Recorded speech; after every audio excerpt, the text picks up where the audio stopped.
বাবা এখনো দাঁতে ব্যথা হচ্ছে, আমাকে ডাক্তারখানায় নিয়ে চলো।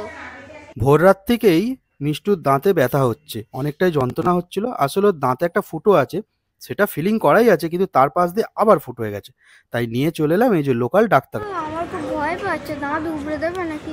না না, উপড়াবে না, চ না, ডাক্তারবাবু দেখবে আর কি করে তারপর হবে। চ, অত ভয় করার কিছু নেই। দেখেছো তো, এই হচ্ছে মিষ্টুর ভয়।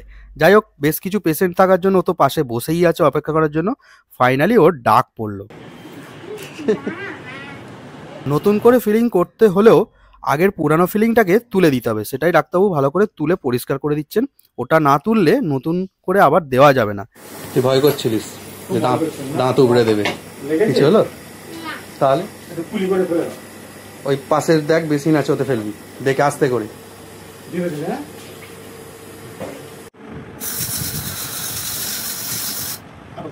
চলো, ফাইনালি ফিলিং করার কাজ শুরু হলো। আমাদের এখানে যে ডাক্তারবাবু আসেন, উনি খুবই যত্ন সহকারে প্রতিটা পেশেন্টকে দেখেন। আমিও আমার ফিলিং যখন করাতে হয়েছিল দাঁতের, এনার কাছ থেকেই করিয়েছিলাম। দেখো কত সুন্দরভাবে কাজটা করে দিচ্ছে, তাই না? তো মেয়ের হয়ে যাওয়ার পর ভাবলাম আমার দাঁতটা একটু স্কেলিং করে নিই। অনেকদিন পরে এসছি, তো যখন সুযোগ পেয়েছি, ছুটিও পেয়েছি, তাই ভাবলাম নিজেরটাও করে নিই। হাই, হয়ে গেল? হ্যাঁ, এখন তো খাওয়া দাওয়া বন্ধ। এই সময়টা যখন শক্ত হবে তখন খেতে পারবো। ঘরে গিয়ে একটু কুলকুচি করে জল খাবো, জল তেষ্টা হয়েছে। ঠিক আছে, চলো তাহলে। দাঁতের ফুটো বন্ধ হয়ে গেল, আর যন্ত্রণা হবে না।